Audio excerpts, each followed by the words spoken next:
imagine this will be a similar journey for all of you. And I know that everyone is at a different place on that journey. Some are beginners. Some of you probably have been running Web3 businesses for years and are already successful. And one of the things I really want to enforce within Unit Masters, and I think within Web3 in general, is this idea that we work with collaboratively as opposed to competitively. And we understand that the stronger each one of us are within the ecosystem, the stronger all of us are. And I really encourage you to share information, to answer each other's questions, to ask each other's questions, and to understand that we're all on this journey together. And to the point where it's not even a matter of, are we learning about Web3, but in reality, we together as this community are actually creating Web3. And that a lot of the tools that we'll be using next year, the year after, have not been created yet. They don't actually even exist. And I'm sure that many people in this cohort right here will be part of those DAOs and endeavors and tokens that will be part of kind of ordinary life in a couple years. And I think it's really important for ourselves to think about what kind of questions are we asking, because the questions we ask are gonna determine the answers that we come up with, right? So if we're asking how are we making Web3 gender equal, then we're gonna come up with those answers and we're gonna ensure that it is. And I know at Unit, one of our big goals is to make Web3 as inclusive and accessible to everyone as possible. So having said that, I know we have an incredible speaker today who's going to be talking about some of the ecosystem actors, which you've all had time to research and kind of look at. And you're probably already discovering that like even each one of the ecosystem actors, whether it's the exchanges or the wallets, the validators, the regulators, the investors, each one of these is an entire deep dive, that we could spend, days and weeks learning about, which ones are centralized, which ones are decentralized. And I hope that you've chosen different areas and different actors to research, and that you're able to share that information with each other in the student study groups and in the student chats. So without further delay, I would love to introduce Fauve, or let her introduce herself today.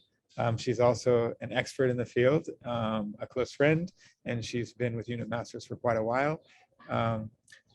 Fauve, I'd like to welcome you and let you kind of take it away. Awesome. Can everybody hear me well?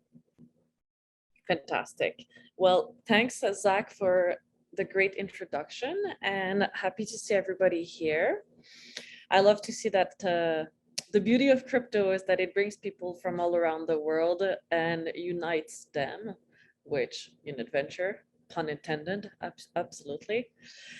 So I've been in crypto. I'm going to introduce myself a little bit, my background, what I've been doing, and then I'm going to highlight what I want you all to be aware of what's extremely necessary in crypto is how to be able to do your own research, always do your own research, and also how to spot scams, how to filter through the information, because there's a massive overflow of information, right? And how do we get not overwhelmed by it? So I started in crypto in 2016, end of 2016. And what got me into it, I come from a background of building communities and working in politics, in the arts and culture. And I was always interested in new technologies, absolutely. And then I started to look around, AI and all that. And I started to stumble on a few crypto projects. And I was not understanding what it was. I was just looking like, is this a new world? Is there a whole other world that I did not know existed that gives you the capacity to build projects as well, just like software, another software base, another iOS, another Microsoft, another Python language, basically. So I started getting curious. And the one thing that kept on standing up to me, that stood out, was the fact that, first of all, there was no frontiers in a way. yes, you have geographical hubs of where people are building, you know, North America, Europe, Southeast Asia, this region, sure. But overall, the projects were from teams, you know, the decentralization of teams, and people were working with each other, and people were trying to offer, and are still trying. It's not a past thing. It's just when I started, then trying to offer opportunities to more people. And that's what I really got attracted about crypto. It was the fact that it's a welcoming environment for everybody, whatever the background you have. And so I decided to deep dive into it. And, you know, we've all heard that sentence, then the rabbit hole, then you got stuck in the rabbit hole, and I have never left it since late 2016, going from specifically working with DApp registries, so, you know, state of the dApps, DApp review, all of that. And basically the whole purpose was helping startups grow. How can we help the founders and the teams set themselves up on the market? How can we help them grow from user onboarding to marketing to making sure that their code is secure, that they keep on being up to date also with the trends? Because I think you've all noticed, and if you haven't, you will very quickly, how crypto moves extremely quickly. You know, one day, let's say you've worked in crypto for 3 months, well, people will think it's almost you've been around for 6 or 9, right? That's how fast it goes. It doubles or it triples your time.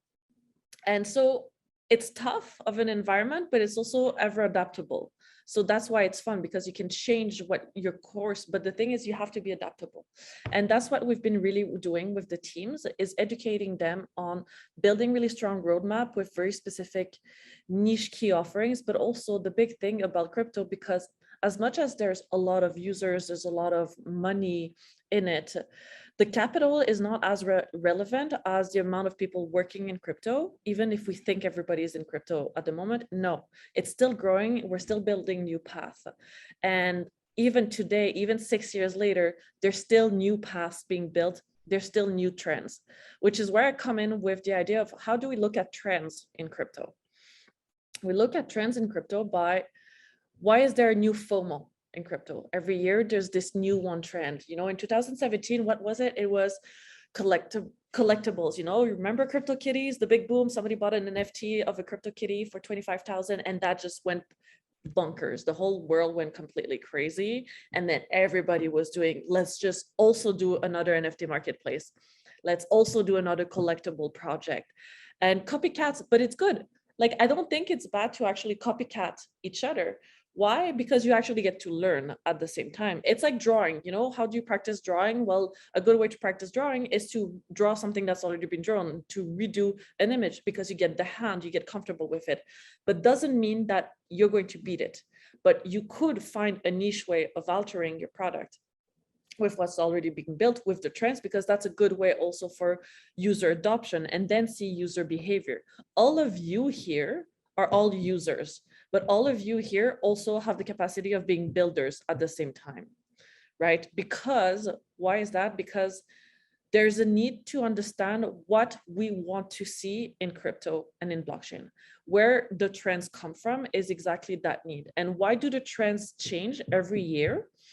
And or every 6 months, maybe let's put it every 6 months, since crypto goes us so fast. Well, it's because the market found a new way. It's like there's a new technology. We've actually solved that angle of the technology.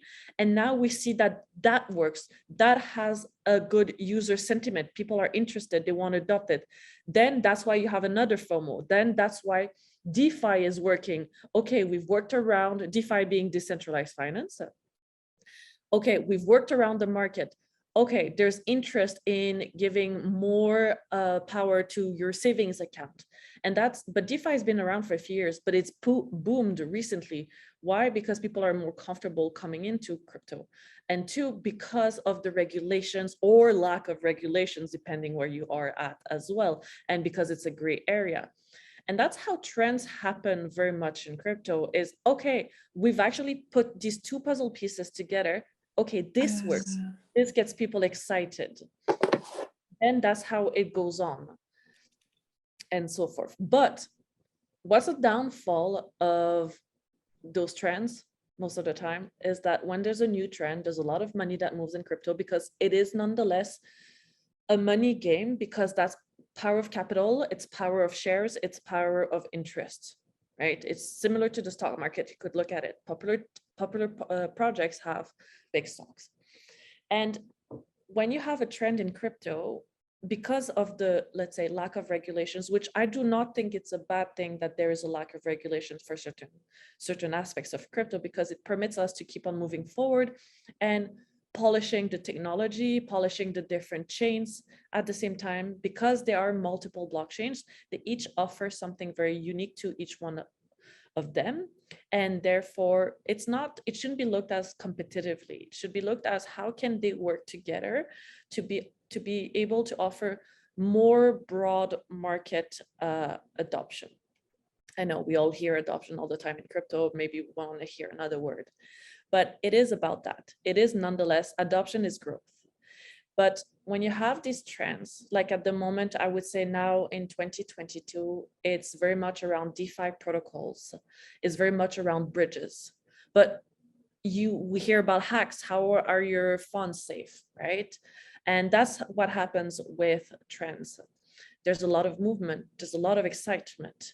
And what happens is that people come in as well to be able to scam this whole new wave of newcomers that come in, because what happens is that they're not necessarily educated. They've heard about it, they're interested, they come in, but there's a lack of education around how to be safe. And what I love about crypto is that whole transparency and people talking with each other and really trying to help one another. But with these trends that come on and these scammer behaviors and scammers and people getting scammed all the time and these hacks happening, the technology is secure, but when it's the first time you actually build a new, let's say, framework of interactions between, let's say, the first bridge that ever happened between one blockchain and another blockchain, of course, there's going to be downfalls. Of course, there's going to be an angle you didn't think about when building it. And I don't think it's fair to be harsh on the development of the technology because it hasn't been done before. You obviously need to have errors to actually better it. Sadly, errors do have financial impacts in crypto. And that's where the education of users is super important. It's be super careful with your funds, know what you're doing. Always triple check if it's your first few times. And even me, after 6 years, I triple check every transaction I send. I get like copy paste, get super paranoid. I'm like, okay, am I sending the right address to the right chain, to the right wallet? Do test transactions, send $1, send 5 cents, just to be sure to do that. That even with big companies, we still do that, making sure, okay, I sent you the $1, did you get it? Send a screenshot, fantastic. Now we're gonna send the bigger transactions. That's just a good standard practice, whether you're doing it between friends, whether you're doing it for contracts of work, it's just a good standard procedure. But when you have these new trends, that's where you can have, when you're driving, I'm having the French term right now, but you have an angle you can't see. Well, when you're building a new framework here, there's always going to be an angle you can't see. So bridges were the big trend of hacks this year. 2022, let's say, because it's the new trend. It's people want to move between networks faster. They want to be able to have the capacity of utilizing different blockchains to their liking. But moving on one blockchain to another blockchain with all of these new bridges that are all pretty new, each one of them is very curated for each change. So let's say one bridge will help you hop between Solana and the near blockchain. But then you have another bridge, which is different, that helps you go from near to Ethereum. And then you have another one that helps you go from Ethereum to Polygon. All of these are blockchains. All of these are unique bridges. All of these are pretty young and new. So all of these are the big exploit at the moment. It doesn't mean do not use them. It simply means be careful, but it's also normal that they will have pitfalls of hacks because the teams are getting to fine tune the security of it. And that's what happens. NFTs last year well, what happened to people, new artists coming into the NFT ecosystem, being like, okay, I'm going to make money this time. It's pandemia. I'm an artist. I'm not going to be a hungry artist for the rest of my life. NFTs are going to save me. Sure, there's a chance for that. But as an artist, a big part of it is creating your audience, it's your community, it's your marketing in a way as well. It's your following base. That doesn't change whether in the real world art world or the NFT art world. But people thought, okay, it's going to be cheap for me to put my art on it, and I'm going to be able to make more money out of it. But the problem is, your art is cool. Anybody can go and copycat it as well. So how do you verify that an NFT author, for example, is a real one and you're buying their art and not the art of somebody that copycatted? Because it's very easy to recreate shops. And also when there's a cool project that's going to come out, they're not releasing it yet. Soon they will release their NFT online shop. But what happens is people are getting excited. There's the whole marketing push around the launch is coming up, let's say in 1 month. But what happens before that is scammers are very good at dissimulating and creating the same names as the artist and creating a NFT shop, and then people start buying it. But then they're not verified, and they didn't check to verify with the core team, with the core project, the core artist, and then they get to buy fake art. And that happens. In a way, I think it's okay. It sucks. I'm sorry to say it. It does suck for whoever gets in the trap, but it's also about doing your own research at the bottom, at the end of the line. Because why? Crypto, yes, gives you more power, but it gives you also more risk, because somebody is not going to be there to hold your hand and save you in a way. You have more ownership, you have more independence of what you're doing, from your funds to your interactions online, but you are responsible.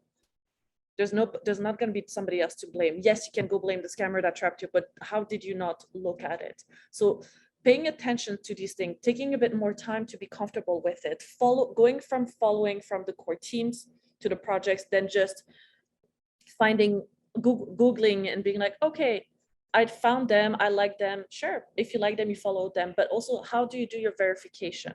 There's a few steps, and everything is very much public and online.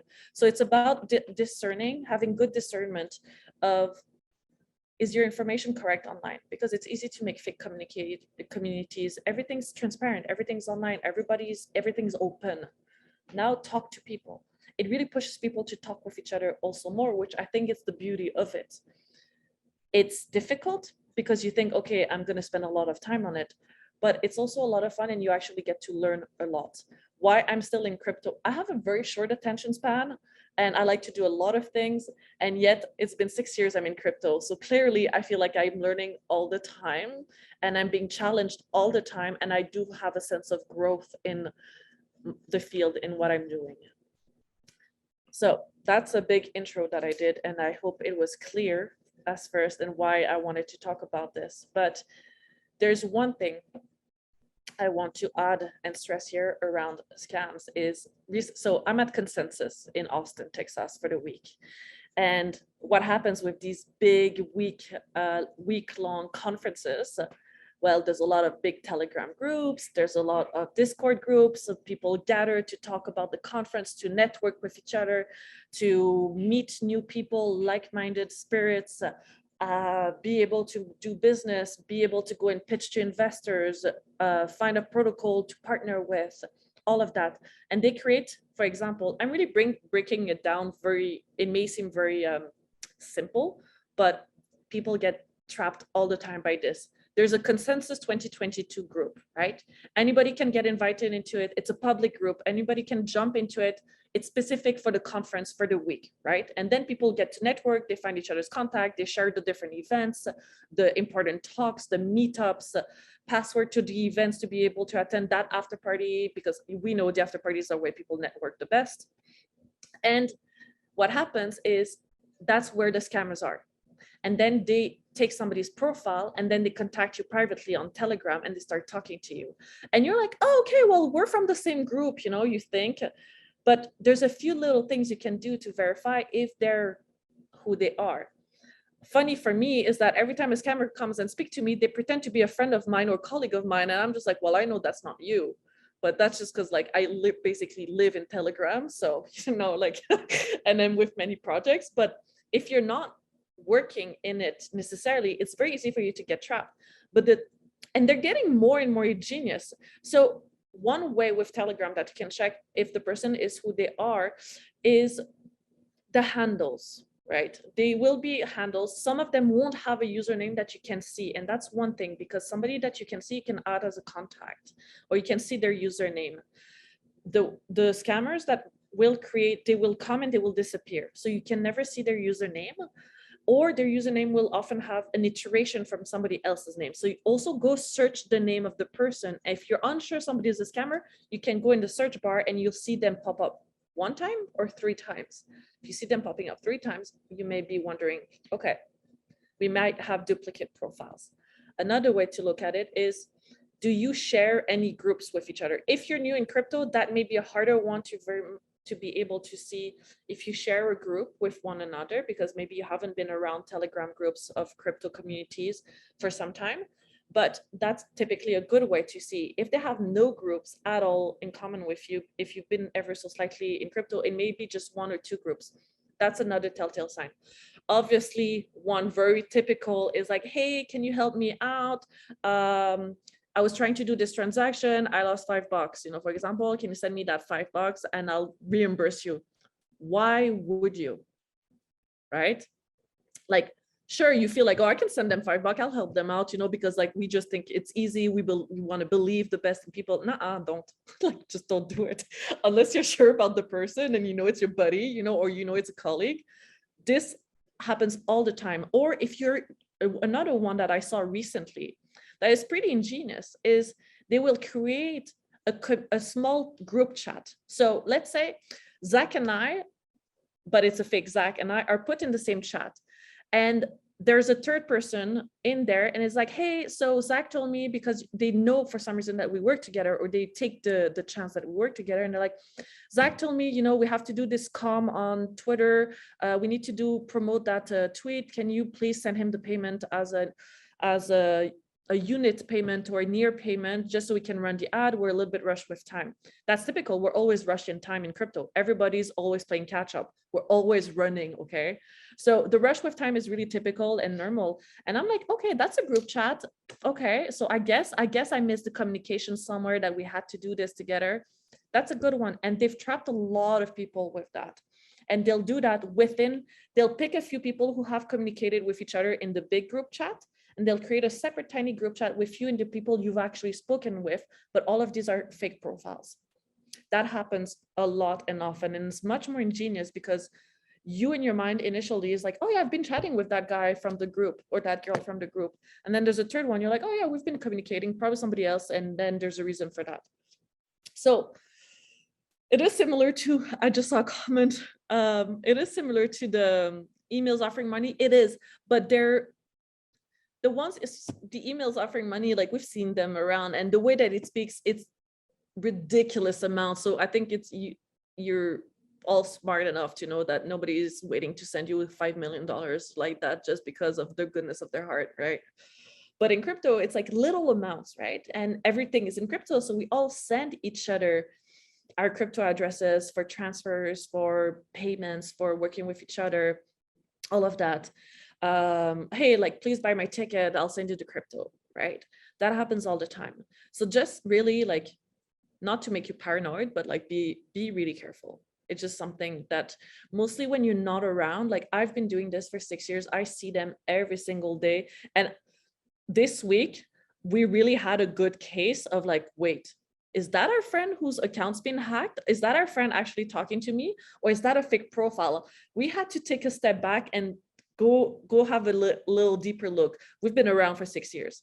So if you just came in, then, I would say really be wary and double check. And if you're not sure, you have another friend in Telegram or another friend in Discord, ask them if they know that person, or if they have a common group with them, and that's where I'm reverting back in my little guru side is it's the power community. Talk to your friends, right? Talk with each other, because do your own research. It's really about also interacting with one another. That's how we learn. very much so. Whether you're an introvert or an extrovert, you're going to have to talk to other people. So that's my bigger spiel around my introduction, who I am, and how for you to be careful. And I would love to take some questions. Fauve, thank you so much for diving into that topic. I think it's a really important one. And if you haven't already come across these things, it's probably just a matter of a couple weeks or months before you do. So thank you for kind of setting that up and pointing it out. And again, as always, it's important that we share information with each other, right? So if you find a scammer, share it with the group, let everybody know, and we'll be in better hands. There was a question that was earlier from Vital, and this was a more general question, but it says, do you agree that Bitcoin's value directly reflects the state of the whole crypto market, similar to the S&P 500 in the classic market? And what is your personal opinion when the growth resumes? A little bit of a detour, but that's okay. That was that's when the okay. questions came up. It's a worthwhile question because it's I see it as a very general intro question about coming into the market and looking at the market. I'm going to play devil's advocate here. Yes and no. I think we're still dependent in parts to the Bitcoin value, but it's not the only value to look at. That's the thing. You know, some protocols will not want their coin to go over a certain amount because they want people to be able to adopt their coin and take it. They want to remain, let's say, open to everybody, because buying one token at more than $1,000 is not reasonable, right? That people want to feel like they have a whole unit, a whole entity, a whole coin. They want to be able to bring people in because it's psychology, right? Do you get to have the full coin, or do you get to have a fraction of it and you feel like you're less into it than being fully into it? That's one idea. That's one ideology in crypto. So people can actually maneuver that. It never goes up to a certain amount, but it can be, there's a burn rate. There's a whole technical methodology around that to keep the coin at a certain value or under a certain value, which is not being a stable coin. It's another format as well. So that's one thing to look at as well. But I do believe that we're still very much dependent of Bitcoin's value, but we're gearing away from it due to the different chains happening and to their different technological functionalities, from the quickness of transactions, from the cost of transactions, from the ecosystems that they permit, because also each chain dominates in a way, even if it's decentralized, certain markets, because of either where they've been created and they started building their communities, either to the type of projects they permit, not that they permit, but the type of projects that can be built upon. Everyone has a little bit of a different structure. So one example you can really look at is Ethereum is like the old one, is the veteran one of building dApps, decentralized application on it. It's clogged, sure, but the Ethereum community is extremely solid. You really have the first of the first, right, of building applications and finding new solutions. Then some of them dispatch to other chains, Polygon, Near, and all that. But the believers of Ethereum are very much there. But then you could, and Ethereum is clogged for building dApps, but it's the first one of use cases of building applications, and it still remains a very strong reference. But it is more for the whales. You could look at it. But then you could look at Clayton, which is the blockchain, public blockchain, but looks a little bit more like a private blockchain for South Korea and Asia. And they have different functionalities. They're a bit more like a centralized blockchain, a private blockchain, because of where they're registered, because they're registered in South Korea, and they partner with the telecom cacao there. They have to fulfill certain rules of their functionalities. So they're not dependent of Bitcoin whatsoever. But the market looks at Bitcoin as a reference, because the thing is that people put crypto and blockchain together. I put crypto and blockchain separate. Cryptos, it's the money, it's the value, it's the asset, it's the stock exchange, it's the market. Blockchain is the technology. It's what you're building. It's your software. It's two different things. They are linked to each other, sure, because the crypto of a blockchain or the crypto of a project on a blockchain is its coin, it's its value, it's its adoption, it's its growth on the market. But it's not because a coin has a smaller value. And when I say a smaller value, let's just aim at something between $1 and $100, right? Not in the dust under decimals one. And it's not because it's in that value that it's not a good project. Look more at their market cap, look more at their trading volume in the 24 hours to tell you how adopted they are. Their market cap is a good reference base to how long they've been on the market. Everything's very new, right? So do comparative charts. And when I tell you comparative charts, I'm not telling you go on Excel and start doing crazy math here. Not at all. Look at market caps and look at the date of when they were, their date of inception, when they were created. Two very simple metrics to look at that will tell you a bit how well they're doing on the market and how well known and trusted they are. The market cap is nonetheless a trust-based factor value to it. What I'm saying is not 100% truth on everything. There's always a 5% margin of error. There's no ultimate truth on any facts, because you could look at what happened with Luna and Terra, and they had a huge market cap and then they just fucking disappeared and moved around and big market crash. Sure. But in general, you look at their date of creation and their market cap. Those are two first good metrics to look at. So Bitcoin is still relevant, but Bitcoin is not the only thing to look at. And think crypto, blockchain also. So I hope that answers the question. I went on a long rant here.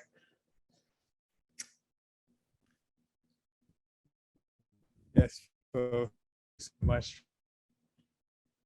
I want to, before we answer more questions, I know that Kim has her hand raised. Mm-hmm. Can we unmute? Hello. Her? Yes, hi, Anne. Hi, how are you? Good, and yourself? I'm fine. My name is Anne from Kenya. Thank you for the presentation. It's very well detailed and I like it. I've also been in the crypto for quite some time, though I've gone through it on my own. I do have some questions for you. Question number one, like for a new project, when they are launching new project and they have the IPO or the ICO, or they're doing it on the launch pad on the exchange, how do you determine that a project is worth investing in? By looking at their white paper and their roadmap and what they have written down, what do you consider? What do you look at? Because they don't have the market cap yet and they're just raising money to roll out their project. What do you consider to do that? Number two, there are so many airdrops happening right now to pull in the crowds in the market. It's like free money. Yes, it is there. But how do you determine which one is authentic and which one is not? Because some are not worth your time. How do you determine that this one is an authentic one, airdrop, which I can do? And some you can even get even $30,000, by the way, $10,000, $5,000. Yeah. Yes, yes. So the other one is when you're doing trading. I don't know if you've ever done trading. I've tried trading. And when you're doing trading, is it better to hodl or to trade? And if you decide you're hodling, at what point do you decide now the market has really gone down, I need to sell, cut off my losses, or I need to sell and take in some profit and then re-enter the market? Okay. So I'm going to answer your questions. And so the first one regarding when a project is very young, it's new, is in the ICO phase, is investing and is looking for people to invest on their token, that is very much up to you. It's a very big sentiment of, do you like what they have to offer? Do you believe in their project and you want to be a contributor to their project? You want to be a early investor as a community member? It's very much about do you believe in what they have to do? And do you do you find that their white paper is complete enough? Have you interacted in the community that they have started to build? It's personal. It's very personal at that point. And it's a risk to take. So I'm not a financial advisor, and I'm never going to be telling you what to do with your money, and I will never do that. You have to be comfortable with taking a risk, but there's one golden rule of investing that I've been taught of from my investors, my mentors and all. Never, ever, and even if you've been in crypto for a long time, or you're more comfortable and it's a project that has a market value, is no, don't ever invest what you're not ready to lose. Whatever you invest is something that you're ready to never see again. That is the risk you're taking, okay? And then, so that's really the golden rule. So upon your first questions, it's you take the risk, you like this project, you believe in them. So that's how it happens for a lot of them, is simply building a community. They build a community of people who believe in what they have to offer, and then they grow from that. Second of all, on airdrops, I saw certain questions coming in at the same time when you were asking about the airdrops. So the airdrops, how can I define this? An airdrop is a format that a lot of projects have done to compensate, give a thank you to their token holders. Typically, you already need to hold a token from that project, or an NFT, for example, from that project, because that's a lot of NFT projects have been doing that, is you hold an NFT. Can people mute themselves, please? They're not speaking. Thank you. So an airdrop is a way for the teams to say thank you to their community believers, to their community adopters, to their token holders, to their NFT holders, for example. But typically, when teams do, authentic teams, real teams, not fake scams, they compensate with their token. They give a fraction of the token to these people, to their community. That's an airdrop. But the way that airdrops are done, and the non-fake ones, let's say, are done through, there's no announcements typically, or the announcement comes really late. There's no pre-announcement of, hey, buy my token and then you will get an airdrop. Typically, those ones are the fake ones. They're a marketing gimmick to get people to go buy their token, to go buy their NFTs. The ones who actually reward their communities do it at a much later stage, after people who have already been in their project, in their community. That comes later. It's just a thank you note. You're invited to dinner at your friend's place, and they decide that they're gonna get you to leave with cake because there's enough cake left. That's like an airdrop. You could look at it that way. It's not like if you come, you're going to get here. Come over. Those black wicked ones. I would like people to mute themselves, please. And regarding the hold and the trading and not holding or selling your crypto, this is not my place. This is not a session for this. This is not a financial course, just to be clear, because I want to iterate how careful everybody has to be with their funds and their money. And it's very much about how you want to manage your money and your funds. Some people will tell you, if you start seeing a dip, then sell. Some people will tell you, if you start seeing a dip, then hold. It's about your own subjective psychology around finances, right? And around your risk management as well. So I don't want to give advice on holding or selling at all. I want to simply give advice on being educated into what route is the best route for you. I hope this answers all your questions. Thank you so much. You're welcome. Fauve, I would love to touch on a topic that you spoke about earlier, about all of us being users and builders. And I know this is something that I came into when I was new to the space. kind of acknowledging that I'm using already a lot of these different apps and platforms. And I'd always kind of imagined the builders as people who were like the coding and developing, right? But I've learned since then that in addition to the coders and the builders, there's so many other parts of the Web3 space that are needed, like writers, like community managers, right? Could you talk a little bit, even within that ecosystem, where we talk about the cryptocurrency and the wallets and the custodians, could you also talk a little bit about what kind of people are actually entering, right? You know, even going back to translators or Zoom hosts, etc. So let me just let's deep dive a little bit more into your question. When you say, if I can tell you a bit more about what kind of people are coming in, what is it that you're searching here? Do you want to see the type of profiles of people coming into the field? Yes, profiles, but also, like, for example, what kind of skill sets are needed within the entire ecosystem? We need everybody, all skill sets. So I would say, let's break it down. We need more developers. There's a need for far more blockchain developers. And I would like to stress to everybody who is in curiosity of reskilling themselves, there's amazing developer courses that are pretty short, some of them that are free. For example, on Near, you can learn to code Rust and Assembly.js in just a few weeks, and then you can get a junior blockchain job part-time, start coding.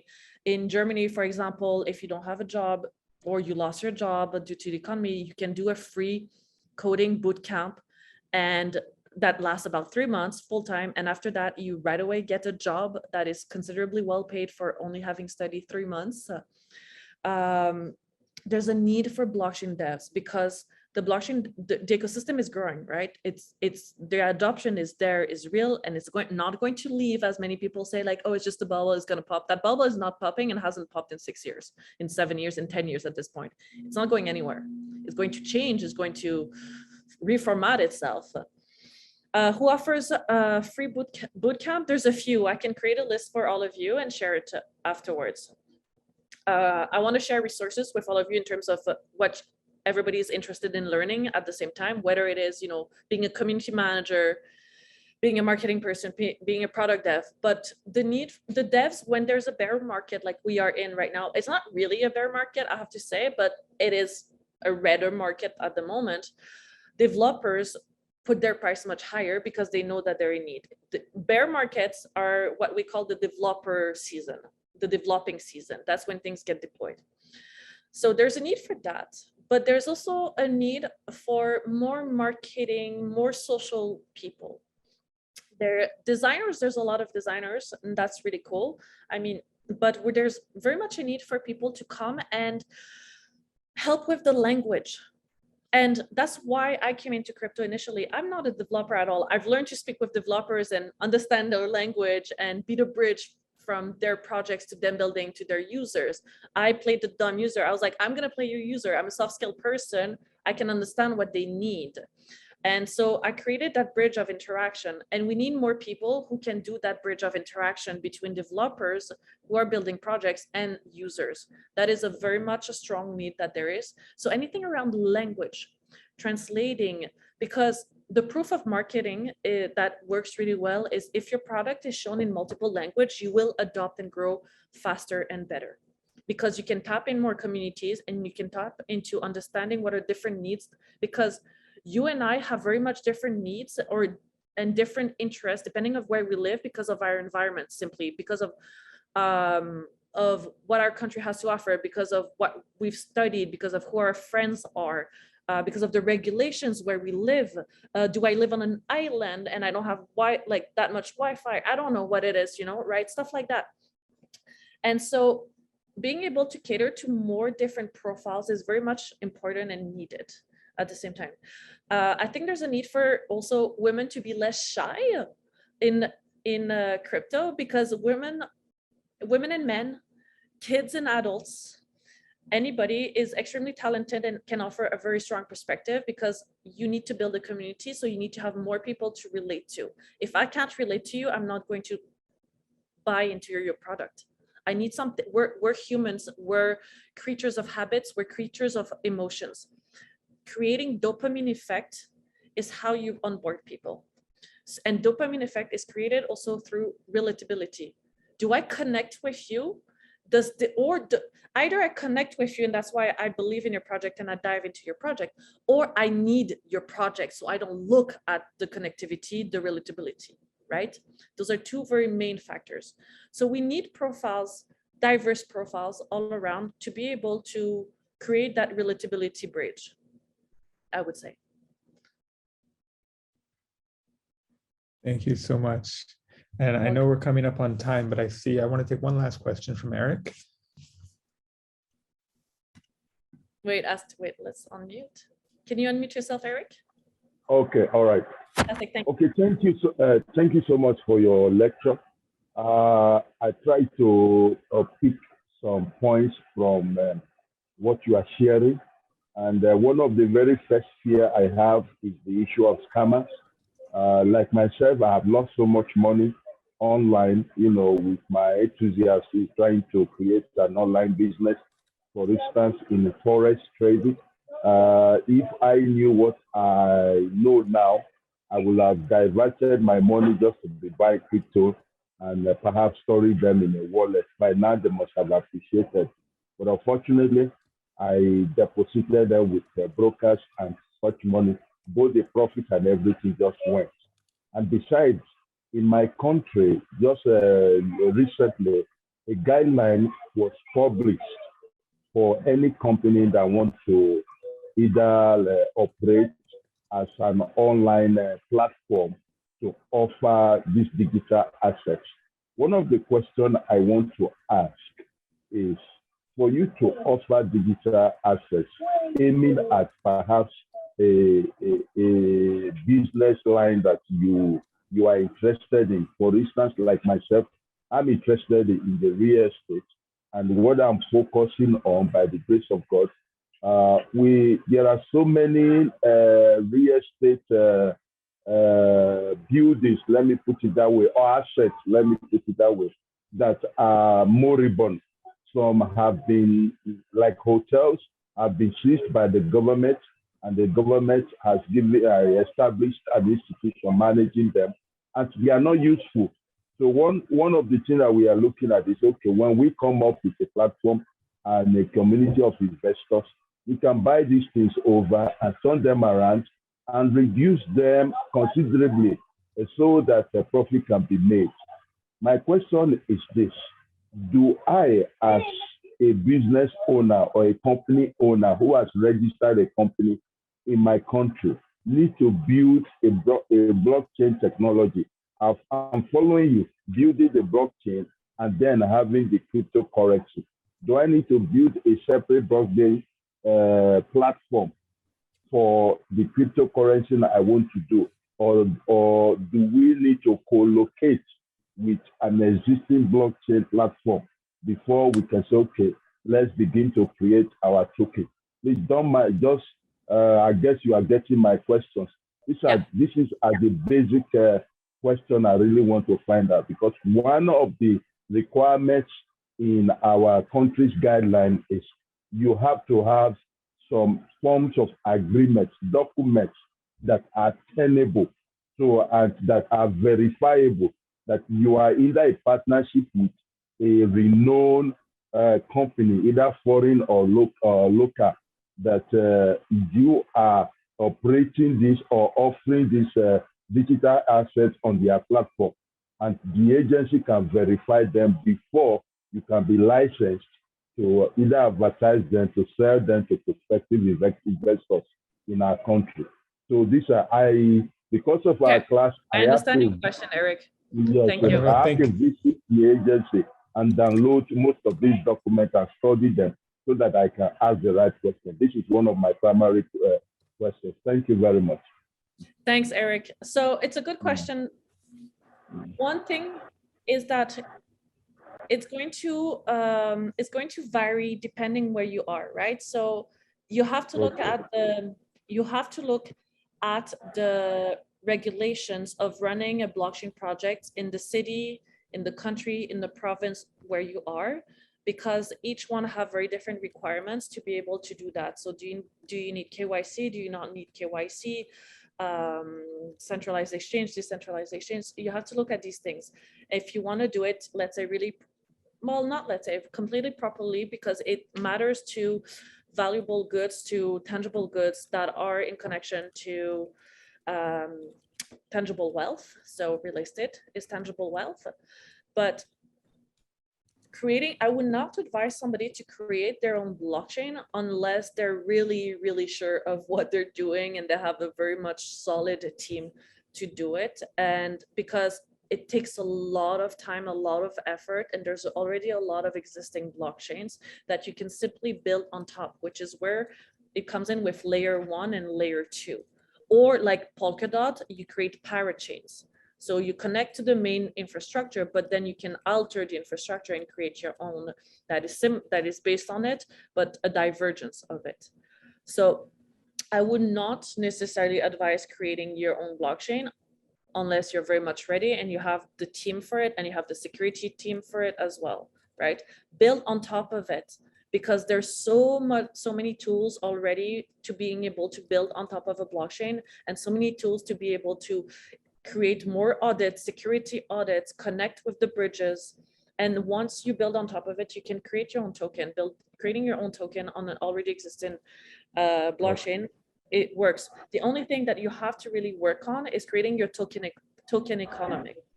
And that is, for each project, is very specific. So that would be my answer to that. And I saw an answer that makes sense that I should have deep dive maybe a bit better, which was a question, sorry, my bad. Let me find it again just quickly. Could you give us more references on those soft profiles? References on those soft profiles about coming to crypto is there's a need for people to help create token economics. So can you create a token economic plan, but you have to know a little bit more. You need to come in with a financial background, right? And then you need to have educated yourself around crypto and blockchain and the different formats of token economics. Are you creating a decentralized autonomous organization within your project or not? So then you have to consider the different forms of treasuries. So we need people to write. We need people to create business plans. We need people to translate. Good social media managers are very much in demand as well. There's not enough people who are able to talk in the branded tone voice and create branding. Branding, anybody can do branding, anybody can learn branding, let's just put it that way. But being able to create a voice, create an identity of our projects and make it very seamless, creating a storyline with it, that's very much needed as well. Financials there's not enough people that can be CFOs. We need more CFOs as well. Accountants, simply somebody that's going to help us manage. Good operations people. The need of operations is so huge. And having good operational people is very much a need. There's not enough of them. And it's a big downfall of startups, any startup. Why? One big reason why they fail is their burn rate, right? They get excited, they got a lot of funding, they're thinking their team can go from 5 people to 30 people in 3 months, and then their burn rate is too big, and then they fail. It's like, okay, what just happened there? Did they not have somebody to look at the finances? What was going on? Sure, it's good to grow, but also think about your growth, be moderate. And then another reason why startups fail is lack of good operations. At some point, they get clogged with work. They don't know how to advance anymore because they have too much to do. So they start plateauing, they start not being able to move forward. And what happens when they're not able to move forward and they clog the community, their users sense it, get affected. And if your users get affected because, sorry to put it that way, you're fucking up or you're not delivering at all, well, they're going to start noticing that they're going to lose trust. They're going to notice something's wrong. So also having somebody simply in the team to be able to be a good team manager, managing the team, making sure that people are accountable, project management, you could look at it that way. But having a team that is strong and close knit to each other that has trust will actually create a lot of trust outside as well. Because if there's not a functioning team internally, it's going to show to the audience, to your users. That's going to impact. So all of these soft skills, but we're all jack of all trades and everybody can learn. I very much believe that anybody can start doing a new job and learn on the go and adapt themselves. Again, ask your friends who are doing the same way, start looking, reading into it, get curious, deep dive. It's scary. It is completely scary. And there are days where I'm wondering what I'm doing, why I'm in crypto. And then the next 30 minutes later, an hour later, I'm like, yeah, I know exactly why I'm doing this. I love it. But we all have moments of doubts and it's super scary. But I think we're all absolutely capable of gaining new skills. It's literally about just doing it. So if you want to come in crypto and have a new job, just do it. Come, ask questions, be curious. Yeah. Fauve, I want to thank you so much for just sharing some of your knowledge with us and giving us new perspectives and kind of reframing some of the things that we've already studied or learned about. And we're coming to the end of the hour. I want to encourage everyone to continue this discussion in your study groups with your family members, with your colleagues. I find that talking about it is one of the best ways for us to understand it ourselves and to gain new knowledge by gaining new perspectives. So thank you. Fauve, is there anything you'd like to add before we sign off? Actually, tomorrow, same time as today at 3 p.m. is the demo session, 3 p.m. UTC, sorry, just to be precise on the time zone. We're going to have somebody from Coinbase Wallet who's going to do a deep dive with us on Coinbase Wallet, opening the wallet, getting comfortable in the wallet, going on-ramp, off-ramp. Very important term to know, how to go from fiat, so dollar USD, into crypto and the reverse. And we're also going to talk about how you all can create a near wallet as well on the near protocol blockchain. So you can actually get activated with your certificates as NFTs. This is the new format we're doing for this, this cohort. Bear with us, there will be a few issues because it's the first time we're creating the certificates as NFTs, but we're learning with all of you as well. So if you want to come tomorrow for demo sessions and deep dives, there's more questions and it's going to be really wallet focused. So every week we're going to have a different sort of workshop sessions on Fridays. And your questions are always welcome. You can find me on LinkedIn as Fauve Altman. You can always reach out to me. I will try my best to answer. And there's also all the Telegram groups. Please talk with each other because it's not about sitting and listening to one person give you a lecture, really not. It's really about asking questions and answering questions and answering questions with each other. I learn every single cohort at Unit with all of you. And I want to ask a bunch of you to maybe remove your, put your camera back on and we can say goodbye. And we're going to take a little ending goodbye of this session because all the sessions are recorded and they go on YouTube as well so people can listen to them after. So I want to say thank you everybody for attending today. Thank you. Thank you. Bye. Bye.